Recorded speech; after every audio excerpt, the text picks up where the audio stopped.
Welcome, everybody. Welcome. Come on in. Welcome. Hello. Come on, y'all. Good to see you. Come on in, everybody. Welcome. Yes. Hello.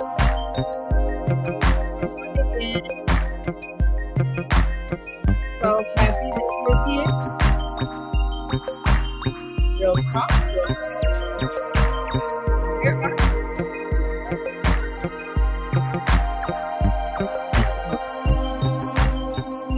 welcome, everybody.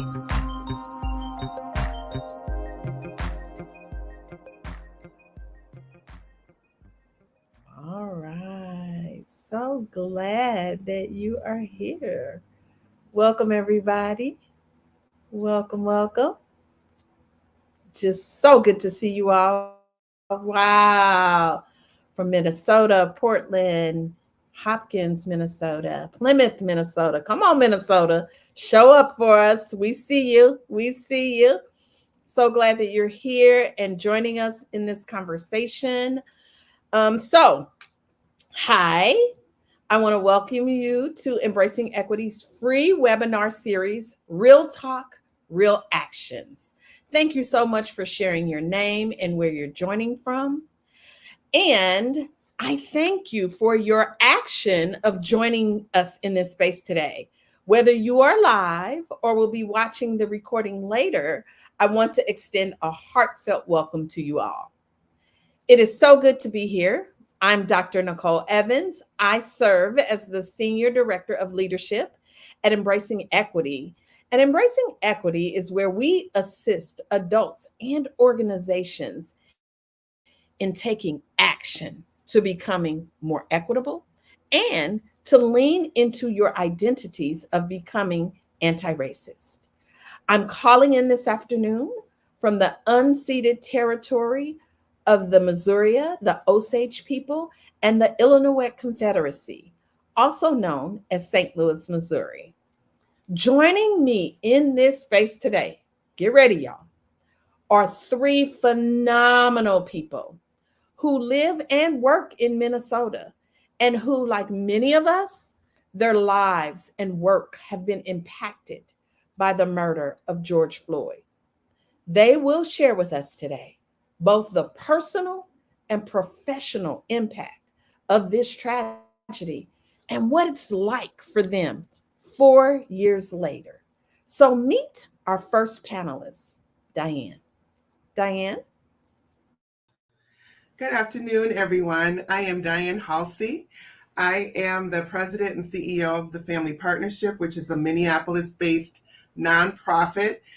We do therapeutic early childhood and other human services programming. I'm a leader in the field of early childhood and human services in the state of Minnesota. But I also am born and raised in Minnesota and have raised my family in Minnesota. So I have 3 young adult boys, my husband and I.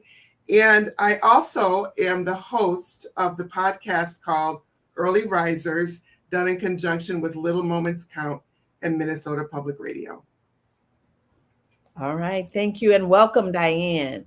Next up, we're going to hear from, we're going to be meeting Leo. Leo. Hey, good afternoon, everybody. I keep wanting to say morning. It's a pleasure to be here with everybody today. I'm Leo Howard III. I'm the program manager for the 80 by 3 initiative here at the Greater Twin Cities United Way. And I'm also an adjunct professor at the University of Minnesota, teaching urban youth and youth issues. And really at my core, I'm a youth worker, a youth advocate. I'm dedicated to serving my community with compassion, education, and practical resources. I personally am inspired by the love and support that I've received, and my mission extends beyond providing assistance to the next generation. That's a big part of what I want to do, but it's more than that. I strive to destigmatize wellness and mental health, particularly for our children of color. And my vision is for our youth to cultivate the self-esteem, confidence, intrinsic motivation that they need that will empower them to overcome the challenges they face daily. And lastly, I want our families to recognize that prioritizing their mental health isn't a privilege. It's a fundamental right that we all deserve. So again, just excited to be here with everybody, and thank you, Dr. Evans, for having me. Thank you. Great to hear that. Last but not least, we're inviting Jamie to our space. Hi, Jamie. Hi, everybody. First and foremost, I'm a mother of a very precocious 11-year-old. I am a wife of a very precocious mid-40-year-old, and I'm a daughter and a friend. And I think that those are things where I like to ground in how I show up in the work. Professionally, I lead the Greater 80x3 initiative and work alongside Leo at Greater Twin Cities United Way. We serve the Minneapolis metro area. And really our work is focused on bringing trauma-sensitive care to children through childcare in the first years of their life. I really come to this work from so many different perspectives. So many of them, again, are my lived experiences and then my professional experiences. And those have included everything from being an executive director, trainer, so many different hats. I've worn, I think, all the hats except for driving the bus. But ultimately, I think that the most important core motivator in this conversation as I show up is I was a preschool teacher for 10 years. And that has really informed how and why I want to be involved in systems work, because I know how important it is as both a parent, as a former preschool teacher, for the people who are having those day-to-day experiences with our next generation to have their needs met so that they can meet the needs of others. Lastly, the thing that I'll say is that because of my experiences in the world, I went to graduate school in Chicago and I studied how children 3 to 5 develop bias. And so I've really had that lens in the work that I bring to my parenting and to my professional work of understanding, like, what is the science behind why children have bias.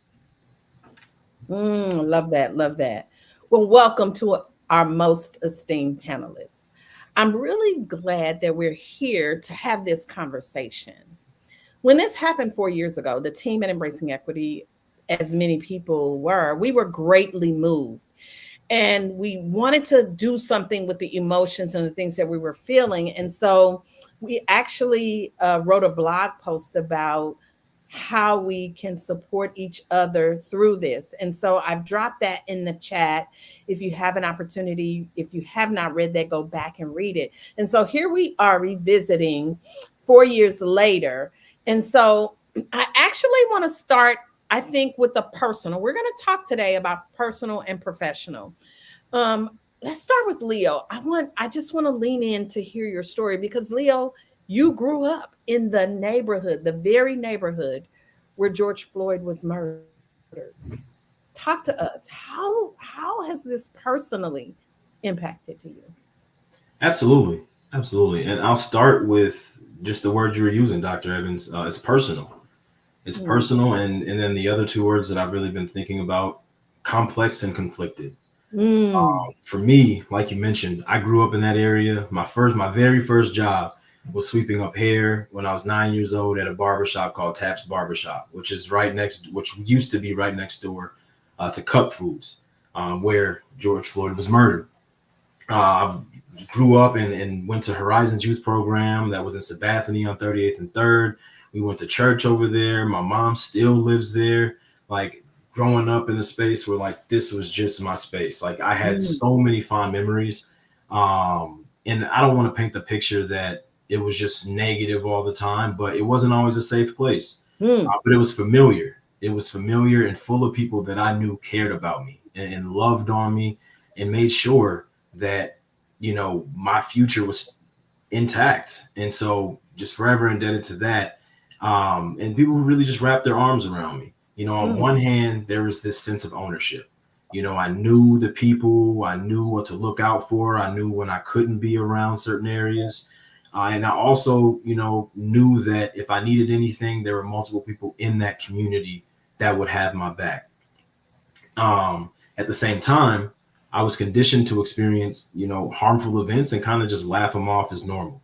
A lot of the negativity that happened in the community was normalized. And oftentimes, to get through trauma, what do? You laugh. So I was conditioned to be in a space where I would laugh at some of the things that I saw, whether it be somebody getting slapped up, or talking about somebody who has chemical dependency issues. Like as young as 4, 5, 6, you're seeing this stuff, and you have to develop, either it's going to hurt you or you have to find some sort of humor in it. And so I spent a lot of time doing that with my friends and everything like that. And so the conflict comes in Right. when I got back, and after George Floyd was murdered, there was this pouring in of people who wanted to be in that space, who wanted to share it. And so on one hand, it was like, okay, I see the love, I see the support, I see people coming through. And at the same time, these events things like that, was not new. That was not a new occurrence. And so for me, it like got to a space where like I'm going to my mom's house and I see people driving by, taking pictures in front of Cup, doing things like that. And then if you are from over South or from Minneapolis, that in the late 90s, early 2000s, people weren't just posting up in front of Cup Foods, taking pictures and, making that a part of their community. So it got to a point where I felt like people were almost treating it like a zoo, and coming in from the outside, taking pictures, posting it on Instagram, 30 seconds later, trying to get as many likes as they could get. And for me, it's like, one, this attention that's being paid to what we got going on right now only came because somebody like me was murdered. So I know we'll get into that a little bit later. But I had just really gotten to a space where like harmful events were normalized. And at the same time, this was still my safe space. This was still a place that I took solace. It's still a place that I felt ownership of, that I felt love for, and just really just had my heart. So it's complex and conflicted. Yes. Mm-hmm. Yeah, I want to pick up on something that Leo said about the safe space. So as I mentioned, I born and raised, grew up in Minnesota, probably a little before Leo. So I have a little bit longer perspective. And even though I grew up in the suburbs, this neighborhood that Leo talked about so beautifully was still the neighborhood that we went to get our hair done, to go to church, to get the products that we needed at home but couldn't find in the normal regular grocery store. And so when you live in a place like Minnesota that is predominantly white, and you are African American or a person of color, those safe spaces are real. They're real, and they're needed, because they're the places. Now I didn't know this, couldn't articulate this when I was growing up, but they were the places that I would go, like Sabathany, where I could go in and let my guard down. I didn't have to have this feeling like everyone was looking at me, or that I'm being stared at, or that I'm out of place. And so those safe places are really important. And I think what Leo talked about is the fact that got this part of what happened. A lot happened when George Floyd was murdered, but part of that was the safe space for African American community was destroyed. Being, kind of, he likened it to a zoo. It's kind of like this, just now a place to take a picture and post on Instagram. So the safe space, being able to let your guard down, that's not there anymore. But I also want to say that on the personal level, it really has, it really also, for me, when the uprising happened after his murder, and I was literally watching my community burn, I had a visceral feeling, like it was horrible watching this burn, but almost immediately I also felt like, okay, this is what, because that burning symbolized rage and anger, and the anger that I still feel today. So it's not an anger that we can walk out in everyday life, but it's this anger around not wanting to be oppressed anymore. Yes. Wanting to dismantle these systems of oppression. And that was also part of the experience that I had. Yeah. And Diane, as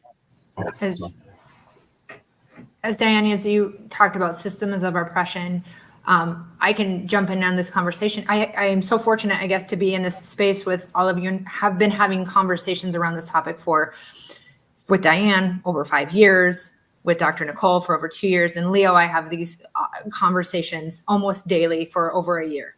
And as I think about two things, Diane, something you said was systems of oppression, and something I heard Leo say was around safety. So two pieces that I'm going to bring into here is, so my dad was in the military, and I lived a lot of different places with a lot of different kinds of people. And when I first moved to Minneapolis, I actually lived on Elliott, which is real close to Chicago. So I could just walk to Cup Foods. Like, got used to eating at Shorty and Wags. So I didn't even, all of the things that Leo, you're talking about, like, it didn't even occur to me. And so I'm thinking about this concept of safety. And I think there's safety that is real and there's safety that is perceived. And as a white person who has lived in a lot of different kinds of places, common sense comes from common experiences. I've had a lot of experiences that I realize are different than other people. So when I go into places that might make other white people feel a certain kind of way, like I just feel like I'm there with people. So I moved into Minneapolis. I lived in that area. But I would go to Cup Foods to buy cigarettes, because in my family, the way that we calmed our nervous system was through chemicals. And so even as Leo, you said things like chemical dependency, like that is a lived experience, a generational lived experiences of people in my family, is like, how do we calm our nervous system, is to medicate. Another thing, Diane, that you said was systems of oppression. And so you and I have had this conversation, but not everybody knows, like, I come with a complex compound medical history, and my interest in studying how children develop bias was based on experiences that I had as a person with a disability. And that I was still, even though I felt comfortable in being in relationship and living in places with lots of different kinds of people, still under resourced or under, like, I didn't really understand that anti-racism needs to be the primary focus of anti-bias leadership. And so as I think about, like, all of these things wrapped, if I were to braid all these things I just said together, was that I felt comfortable being in relationship with people, but I was limited by my own experience until I did something. So this concept of talking about this flashpoint in time where so many people's critical consciousness was raised as a result of a man's murder. I live close enough currently to when South Minneapolis was on fire that even though I live like a mile and a half away, ashes were still coming into where I currently live because of the way that the wind was breaking it. And because that's where I had first moved, I felt really drawn to wanting to go help with the cleanup. But because of my complex compound medical condition, I physically wasn't able to. And what I was concerned about is if I went to the cleanup and police started shooting rubber bullets and other things that were being used at the time, that I might accidentally not just put myself in a physically limiting condition, but unintentionally put other people in harm's way. So as a result, and you asked about the personal, I scheduled my hip replacement as a result of this incident because I wanted to be I wanted to be more resourced. Yeah. Yeah. Wow. Because then I'm just going to like put something I heard yesterday. Because, right, this is a regular ongoing conversation. I heard a woman, her name is Linda Sosor. She's a Palestinian Muslim American racial justice activist. And she said, solidarity is a verb. And so if I'm going to show up in solidarity as a white person, what am I willing to do to resource myself to show up better? And I knew that that meant like regulating my nervous system and doing all these other things. And I had to ensure that I wasn't relying on substances and that I wasn't in chronic pain. I know that's not for everybody, and it's like a pretty extreme example. And what are we willing to do to show up for each other? Yeah. Yes. Love that. Love that. What else? What else comes to mind here? So I'll go back, and there's a couple of things I have to say. For everybody on here who knows about Shorty and Wags, I gotta thank Jamie for bringing that up. That they don't get the love they deserved. If you grew up over there, you know that was the best restaurant. Oh, you wasn't getting no JoJo's or chicken better than that. But that's a little segue. That's home. But I say that to say that it brings me back to the point that Diane was making. Yeah. And that we've talked about this before. Like it felt like a piece of home got ripped from me. It felt like one of my safe spaces got taken from me. Even when we moved out to Blaine for high school, I would still come back, visit family and everything, go get me a bag of crunchy curls and just knew like having regular conversations with my dad about, hey, don't just be standing outside. Don't just be hanging out around there because bullets don't have names on it. Whoever you are associated with, people aren't going to stop and take the time to say, hey, he's not, be careful, be safe. So having constant conversations like that, and I think it points back to the complexity of it. It's like I can be told from my dad and my mom to be aware, not do it really. And everything in me is saying, but these are people I grew up with. These are people I played football with. Yeah. This is who I went to school with. Yeah. Like, these are my cousins. These are people who, and so moving out to Blaine, like it got to a space where I'm sitting there looking at the sidewalk and there are no sidewalks. Like it's just grass. There's no corner stores. There's no, like I'm talking about riding my bike. Half the people got cars already out there. My family, we as a unit for a while didn't have a car. So like things flipped for me. And so I found comfortability. I found safety in that space that we came from. And so like to just get to a space where all of that kind of got turned and it felt like people were getting pub, just going there, taking pictures, trying to be cool. And for a while, it's like, where was all this in the early 2000s? Where was this in the late 90s? Like, where was this attention to and just care and love? And like I would say then we had a lot of people come into the community and say, oh, you're eating like trash. You're not saving your money up. You're lacking in this area. And then they would pat themselves on the back and leave and really feel like they accomplished something without leaving any tangible resources, without leaving anything for us to hold on to actually do better. And so I think part of the feelings that come up for me are like, I want real help. I want real love. I want real care. Yeah. Like don't do it for Instagram because these are people's lives at stake. Like it really took for George Floyd to get murdered for people to start paying attention to what's going on over there. It's not like one day somebody was just like, you know what, I'm just gonna no, like that's a buildup. Like police brutality has been a thing and it's not something that just happened. And so going back to the original points, I think my frustration is the word that I'll use, is that what message does it send to me, our young people, our community as a whole, that in order to get the support and the recognition that you need, somebody has to be a martyr. Somebody has to die. Somebody has to be killed. Right. To be a space where people actually care about it. You know, and if the cameras wouldn't have been there, if it wouldn't have been shown on camera, how much care would have actually been shown? If the media was able to kind of distort and control the narrative and like it always does and started pulling up and we saw it, his criminal record and all that stuff was the thing blasted out there.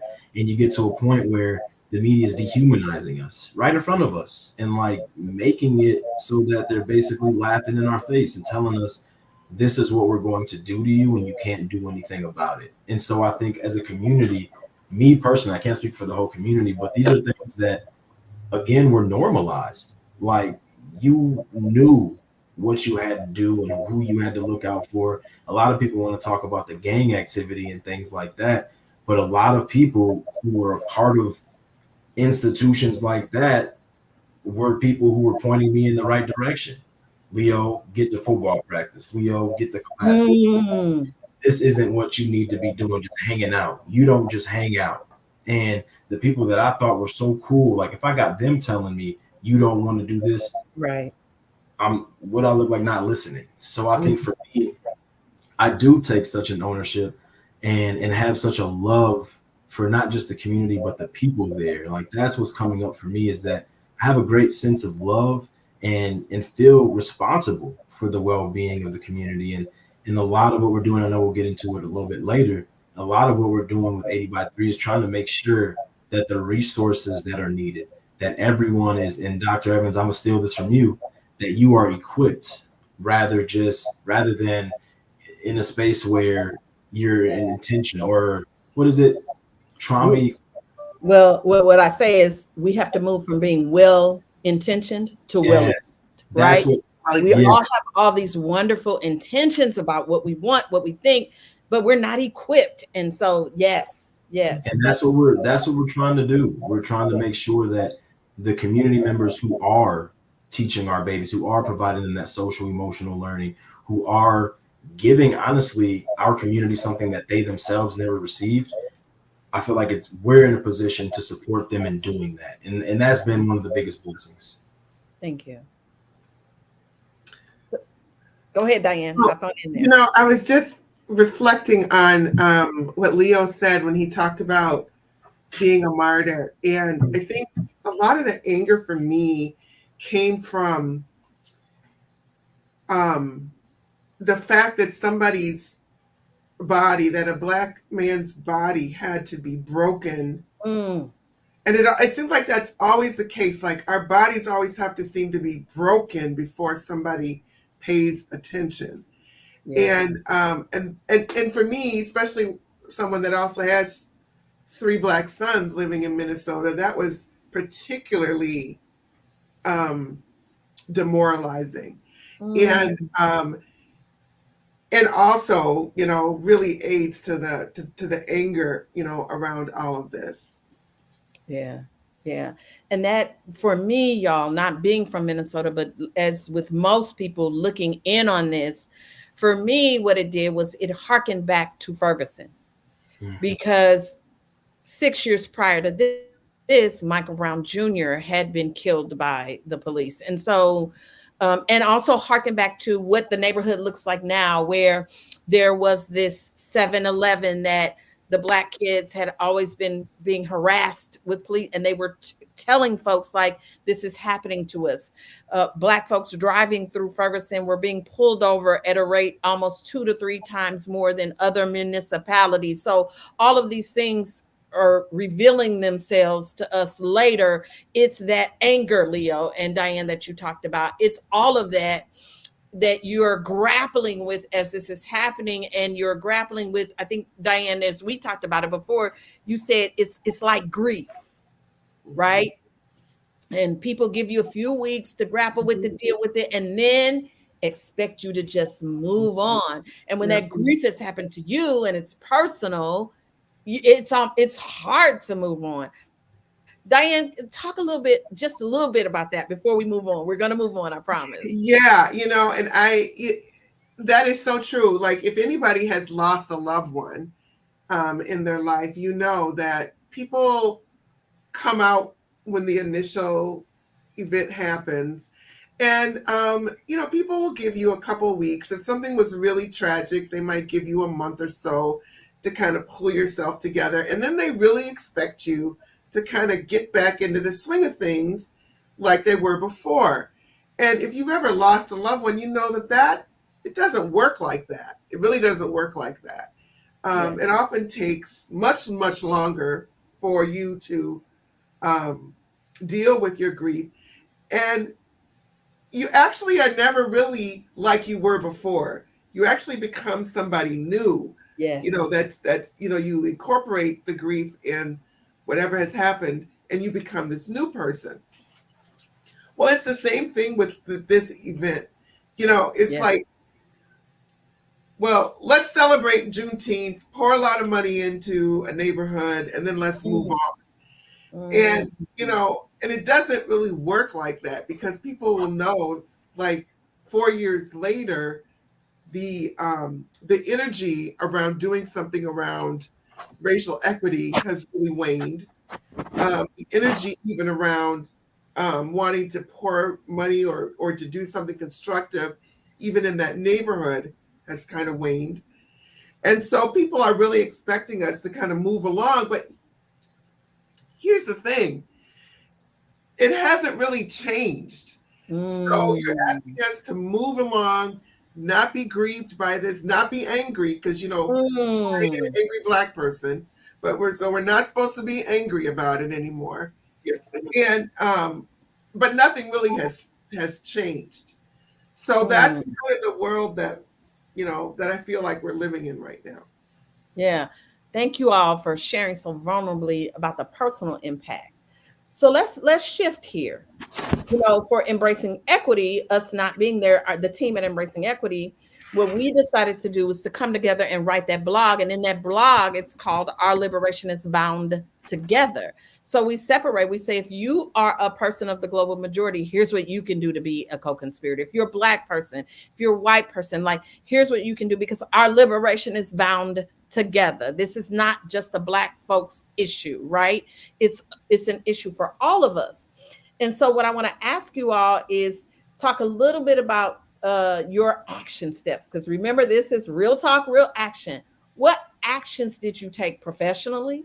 Maybe if there was something personally, Jamie shared that personally, she was like, I got to get this hip replaced because I want to be in the fight, physically in the fight. I could have been a part of the cleanup. What else? What else? Diane, start us off here. Sure. And I just want to say too, I really commend Jamie for mentioning that, how you personally want to be able to be in the fight. So, as I've mentioned, this was very personally, really personally affected me and my family, but it also affected me professionally because, as I mentioned before, I work in the field of early childhood and have for many years. And so there was something about watching that video and I don't usually watch those videos, but I did only once. But there was something about it when I looked into the eyes of that officer that kneeled on George Floyd's neck. It was almost like I could see in his eyes that he didn't value this body.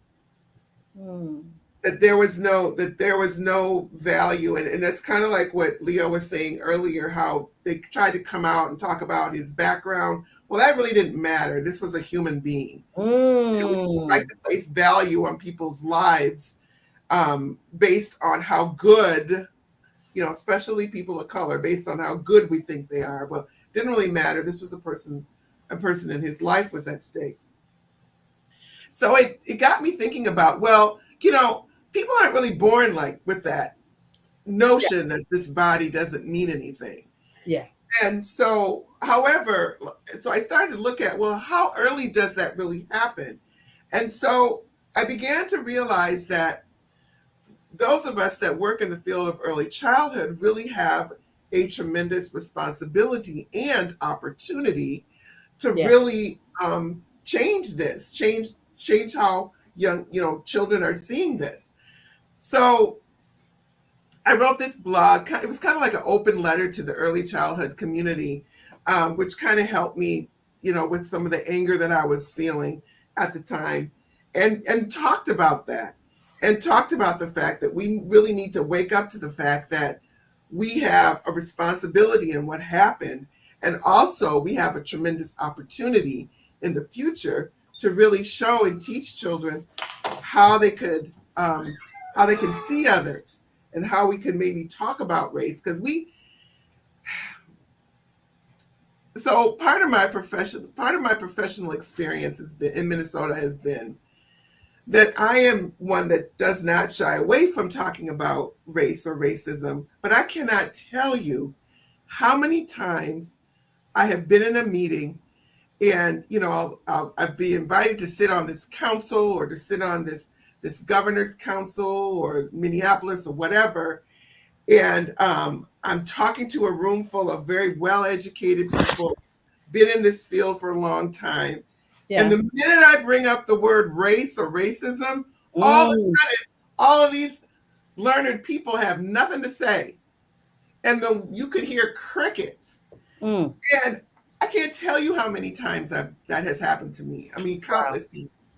And it finally dawned on me, there is no way that we can solve a problem that we can't even talk about. We we can't even have a conversation about race. And that is so pulling yourself out of the conversation by not having the conversation is a very common thing that happens in my environment. So I began to think about, well, how about let's show people how to have these conversations. And I'm of the belief that there's sometimes a place where you just got to give people the words. Like, I don't know what to say. Okay, let me tell you what to say. And so, anyway, long story short, after I did the blog piece, I was talking to some other people and was already part of this group called Little Moments Count that is encouraging families and communities to talk, read, sing, and play with their children. And I pitched this idea of a podcast that, why don't we just tell people, help people, try to tell them how to have these conversations with young people. People say they don't know how to do it. Okay, let's tell them how to do it. And so that's what the podcast is all about. And my hope and dream in doing this podcast is that we would be able to raise a generation of young people that can have a conversation about race so that eventually they will be able to dismantle it because they will be able to have these conversations. Because the conversations start young, but they don't end there. They continue as children develop and grow. And so I've just finished the 5th season of this podcast. And getting ready to go into production of the 6th season. And I have to honestly tell you, I never thought I would have this many seasons, but there's been such a good response to it. And this is what I've learned. People don't, well, I already said people don't like talking about race. People don't like asking questions about race either, but they want to know. They really want to know. Many people really want to know, but they don't know how to ask. They don't know how to, so they love the fact that they could just turn on a podcast and listen and get these ideas and get this information without having to ask and, without having to reach out. So anyway, so that's how it's really affected me in a real personal way. And I also feel because I grew up, like I mentioned, I grew up in Minnesota. I have a certain perspective also, a lived experience about what is important to make sure that we are saying and seeing in young children of color too. Yeah, thank you. Diane, as you were talking, a few of my identities were like being pulled from, right? So like in my introduction, I mentioned that I'm a daughter. So when I was 4 years old, that's when the first story of me asking or commenting about race is like documented in my family lore. I was at a pharmacy. We had just moved to Alabama. And I very loudly, because I never have ever been quiet and I've always been pretty direct. So if you've met me, you're like, oh yes, how long have you been that way? Always, according to my family. But I said with conviction, Mom, that lady is Black. And the way that I understand this, because like we had been living like on army bases, so I don't think this was the first Black person I saw. I think this was just a very, very dark Black person. And so I think I was young, I was noticing, I was commenting. This is a developmentally appropriate thing that kids do, but it embarrasses adults.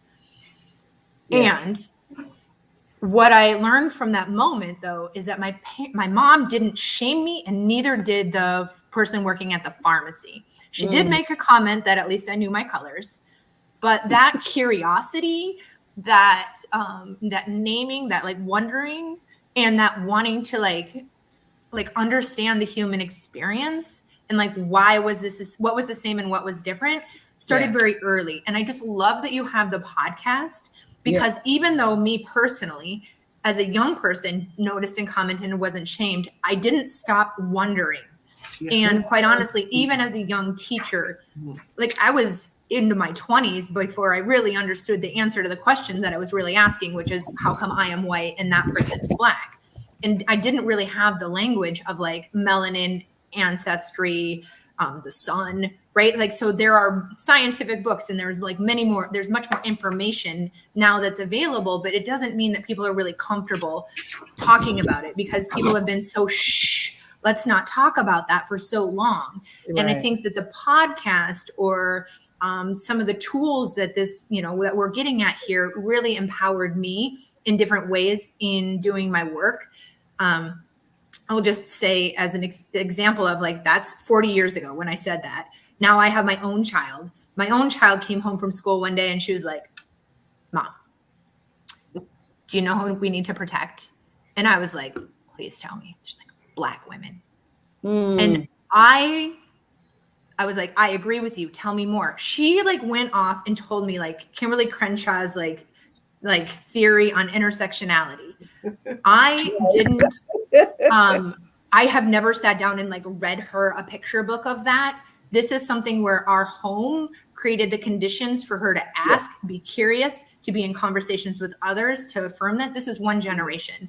And I think about the fact that my daughter is a 7th generation. My great-great-great-great-grandfather was an abolitionist. We come from Quaker people. And so we didn't believe that slavery should be a thing that happened. But my great-grandfather was the most hated man in Maryland. And I think like in this space, personally and professionally, am willing to be disliked if it means that we're going to do the best thing for all the people. And I see that not only in me, but I see that in my child. And what is my willingness? What am I willing to give up? I am willing to give up being like liked for the sake of being Minnesota nice in order to ensure that my colleagues, my froligs are well cared for. And I think from the perspective of kind of what's changed, something that I'll just note is that I didn't have a meditation practice the day that George Floyd was murdered. But I began sitting for 8 minutes and 46 seconds every day for months because I needed to understand.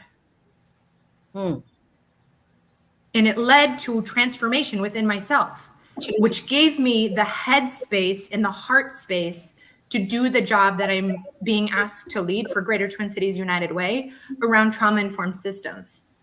Because how do we change systems is we have to change relationships.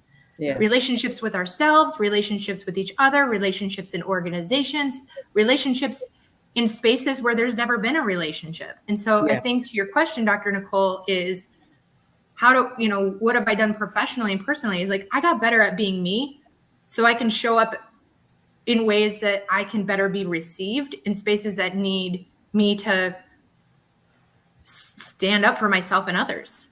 Yeah. Thank you.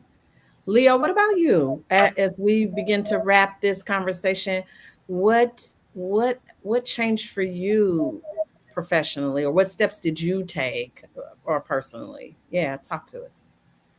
Yeah, I think for me, it was really, I had to focus on making sure that our young people, because at the time I was doing the direct service work, making sure that our young people didn't take on that identity of our bodies matter, that, because if you think about it, like how many videos do we see of people just being killed on camera? And it's just like, and then a lot of times when it comes down to it, you get to a space where as a community, you don't think that there's going to be any consequences. And as much as I wanted there to be justice, in my heart of hearts, I thought that Chauvin was going to get off. And I had this outlook that no matter what people do to us, they are going to be, and by people, white people, no matter what the oppressor does to us, we can't do anything about it. And then it goes back to that adage of, your parents tell you got to work twice as hard, but then also you can't be too loud and you can't do this and you can't walk around like this, because the reality is they will kill you. It's not a situation where, oh, you may not get this job or you may not be looked at favorably. No, like your life is at risk. And so trying to balance that while also giving these young people the space to feel their feelings, to be upset, to be angry. That was something that I really worked hard at, and just making sure that our young boys and young Black girls know that they do matter. You have a right to be angry. You have a right to be upset. And the same things still hold true. The same things that my mom told me still hold true. Mm. You know, I think for me, one of the things, and Diane and Jamie kind of touched on this before, but just it really makes me think, and like kind of bringing it full circle, how important is this, you know, this work that we're doing, but really and truly, how important is the work the early educators are doing? You know, I want people to show real love, show real support, show real care, like actually take the time to connect with communities in need before a tragic event happens. It shouldn't take that for somebody like me to die for people to feel like they want to be invested. Yeah. And on top of that, we need to support our babies and support the life-changing youth workers that are transforming our community for good. We need to support the early childhood work. We need to refuse to take the stance of, oh, that's just daycare, or that's just a babysitter. That's just where. No, human development starts at these places. It starts in the home, but that support, that love that they get, that social emotional learning that they get at a place like a Mary T. Welcome, like a Centro, Baby Space, Wilder, People Serving People, the Family Partnership, Northside Child Development Center, Hallie King Brown. Like these are all organizations that are doing the groundwork, that are doing that heavy lift. And at times, most of the time, have not had that support that we're asking and expecting to give to the community. They themselves haven't had it. So we got to support them. We have to support them, and we have to change the outlook of, oh, that's just childcare. That's just early child. Like or that's just daycare. It's not just anything. This is really how we all become human beings. And my work on the juvenile justice side of things, we talked about this last week. There's not always a bunch of justice in the juvenile justice side of things. Like it's really punitive. It can be a space where people want a reaction instead of a response.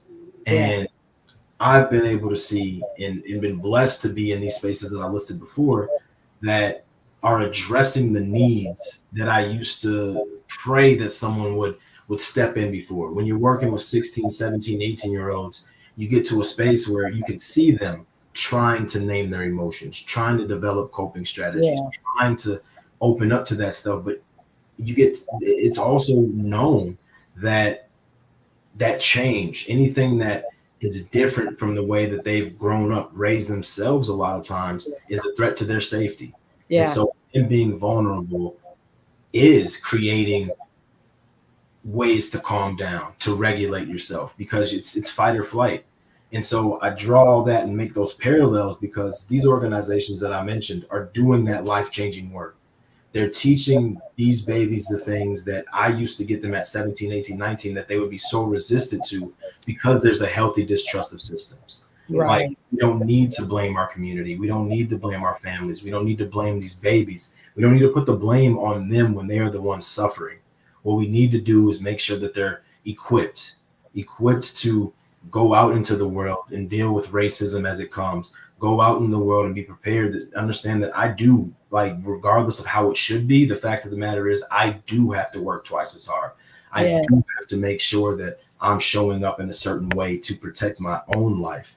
And so for me, when I say real love, real support, and real care, I mean getting involved before somebody's killed, before somebody's murdered, and before the cameras are out there. Like what I would like to see is people supporting our babies, supporting our families, and removing that lens of if they could pull themselves up by their bootstraps, why don't they just do that? A lot of us don't have boots. So you're talking about pulling yourself up by bootstraps when many of us don't have boots at all. And the ones that do, a lot of times we had to build them ourselves and figure out how our cousin and auntie and everybody else can wear those same boots. So yeah, for me, that's what I want to see. That's what it's coming up for me. That's what's on top. I know I said a lot there, but that's where I'm at. Thank you. Dr. Nicole, can I just quickly respond to something Leo said? Was get involved before, right? So we didn't, the four of us, we've met in other spaces, right? Like I mentioned this, like I have been having conversations professionally with Diane, and Diane has been such a mentor of my work for 5 years. So it's not like I came on and said, hey, Diane, do you want to do this thing on this one day? And like, we didn't have a pre-existing relationship, right? Do you want to go talk about hard things in front of people? We have a 5-year standing relationship where we have created believability and credibility and trust in relationship over time. And, you know, I think about Dr. Nicole, like you have been meeting with Leo and I regularly for a year. So I talked to you yesterday. Yeah. I spend all morning with Leo. I know what color shoes he's wearing. So, I mean, like these, what I mean to say in this space though, is if you're going to authentically show up, it means you have to do the work of being in relationship. Yes. And that is how, like, anything that we're going to do that is changed from what we're doing today is relationship based. Yeah. So much of helping is really like, sometimes you got to be the witness of people helping themselves. But what does that mean to show up and be in space with people so that they can sit in their own power? And I think that there's just so much beauty to be had if we do those things. Agree. So as we are getting close to the end, but Diane, I think you have some. I want you to say it. Go ahead, Diane. I already know, but go ahead. I was just agreeing with Jamie about the relationship part, and just a little bit more, encouragement for people to step outside of themselves and be in relationship. One of the things I've learned on my podcast is that children are looking at all adults. You're modeling, you're mentoring for them, even if you don't realize it. And so one of the most powerful ways that children can learn to have multicultural relationships is watching their parents or their caregivers have multicultural relationships that are authentic. And so you're also modeling for your children when you're doing that as well. Yes. Thank you. So guess what, everybody? We are so happy you're here. We're not done quite yet. Don't leave us. But remember, this series is called Real Talk, Real Action. We've had a lot of really good talk here. And so as a panel, we're also going to send out to you a call to action. We're going to send out a call to action in 4 areas. The head, what do I need to learn more about? The heart, what does heart work look like? The body, as Jamie talked about, what does the body work look like? And the reason we're talking and then soul. What do I need to do to nurture my soul? One of the things I want to make sure that I say here, people go body work. You need to do body work. Yes. And I'm not, and if you were here earlier, you're like, oh my God, Jamie had surgery. Am I going to have surgery? That's not the body work we're talking about, right? We're talking about the body work that Ta-Nehisi Coates refers to. He says all of these things, talking about it, racial chasms, the conversations, the phrases, all land on the body, right? So there's body work that we need to do to become anti-racist, to do this anti-bias work. So I'll start with the head. Head work. Learn some more. Embracing equity. We have cohorts learning. Come join a group of people. Keep attending our webinars. They're monthly. They're free. Come learn more.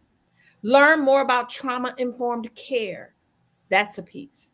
Listen to Diane's podcast. She's telling us, I'm telling you, you don't know what to say. I'm going to tell you what to say. I'm going to tell you what to do. I'm going to give you those things that you need. And then also check out the 80x3 blog, centering the work of the partnership by the Greater Twin Cities United Way, 80x3, and Embracing Equity. We've been doing this work for a year. Learn from us. Hear what our hopes and hurdles were in this work. All right. Next, we're going to go to Diane. Diane, talk about the heart call to action. Yeah. So this really is hard work because you have to go in a little bit deeper and see what really resonates with you. So, excuse me. The work that I do with early risers, like I said, I wanted to help people. And it's all about wanting to make the world a better place for the next generation. Yeah. So think about the parts of your work, your discipline, whatever that work is, whatever that discipline is, and how you can honestly have, work to change things within that discipline. Having conversations about race is something we can learn to do. There are things that we can learn to do. We don't have to just be caught deer in the headlights all the time. We can prepare for these things. So think about, my call to action to you is to think about what are the areas in the work that you do that you can help make a change. Thank you. Thank you so much, Diane. Jamie, body work. What are we talking about? What's that call to action look like? Yeah, you don't have to have surgery. But I do absolutely think that everybody can benefit from doing practices like meditation, like deep breathing, could be yoga, could be qigong, could be tai chi, could be running, could be swimming. There's so many ways to regulate your nervous system, but regulating your nervous system is really essential for doing the work of racial justice, because we're talking about hard things. And I believe that probably everybody on this call had feelings of dysregulation during this time, because we're not talking about easy things. So when things are challenging, when things are triggered inside of your body, how do you stay in uncomfortable conversations so that we can create some shared understanding? So one book that I have found really helpful that I want to recommend to the group is a book called The Inner Work of Racial Justice: Healing Ourselves and Transforming Our Communities Through Mindfulness by Rhonda McGee. Yeah. Love that. Thank you. Now, also, I think, Jamie, you had talked about earlier, before we move to the soul work that Leo's going to tell us about, you have a quote that you like. Yeah. No, I'll share this quote.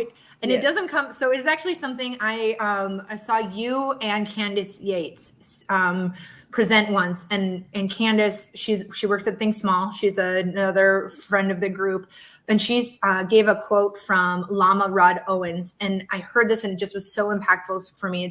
She said, if we don't do our work, we become the work for other people. And that quote just like hit me. So, don't only do your head work or your heart work or your body work. This is all interconnected work, and we have to do some of all of it to stay in the fight for dismantling inequities. Leo, what's that soul work look like? We've got 2 more minutes before we go off. And as Leo closes us out with soul work, I'm going to drop in the chat how you can stay connected with these amazing panelists. But Leo, what does the soul work look like? What's that call to action? Absolutely. And I'm going to take 30 seconds to just quick piggyback off of what Jamie said. And particularly, this is for everybody, but particularly for my people of color. As a Black man going through all of those things, we have internalized a lot of it. And as a result, we have this adage of, I'm going to use it to make me stronger. I'm going to use this negative, horrific, horrible event to push me further and push me to make me stronger. While yes, that's fine and dandy, we need to make sure that we're taking space to heal ourselves, because there's so much in us that we've experienced throughout our lives that we just kind of bury down. Oh, that's not impacting me. That's not impacting me, until somebody says the wrong thing and you done snapped out and everybody looking at you like, whoa, where'd that come from? Let's make sure that we're taking care of ourselves, because anyone else who consistently sees someone who looks like them murdered on camera and nothing being done about it, like, it's going to be inside, whether you want to release that or not. So therapy, breathing, it can be the mindfulness app, headspace app, whatever you have to do to take care of yourself, please do that. We often self-medicate and figure out our own responses to this stuff because that's what we've been taught and conditioned to do. Mental health is for us. Wellness is for you. It's not just reserved for the rich, white, and wealthy. You deserve to be mentally well. For the soul part of it, I got hype, y'all. I kind of already touched on it a little bit. I was fired up. But again, continue to show that real support. I think soul is, when I think of that, it's like inside, like what is really going on. So like really continue to support, show that real care, real love. and you don't got to take a picture of it. Like, you don't got to videotape it and put it out there and broadcast it to the world that you're doing something positive. Know that in your heart of hearts, what you're doing is enough and that it's going to make lasting change. So that, and then the last thing I'm gonna say, put respect on our early child care workers' names. Respect them, lift them up, love on them, because they are shaping our next generation of people, not just young people, our next wave of people. Love on them, appreciate them. And I know in the middle of COVID, everybody felt that pain. It was like, oh my goodness, I'm at home all day now. So it's like, keep that same love and respect that we have for them. Make sure that we prop them up. If they can't be in spaces that you're in, bring them up. Talk about it. If you're at the Capitol, yell. We need your voice. We need importance on that. And we need to make sure that it's not just us in the field screaming that, people outside of it as well. We need to love on them, respect them, and place them in the esteem that we do athletes and whoever. Yes. Yes. Well, thank you, Leo. That's the final mic drop there. That's the final word.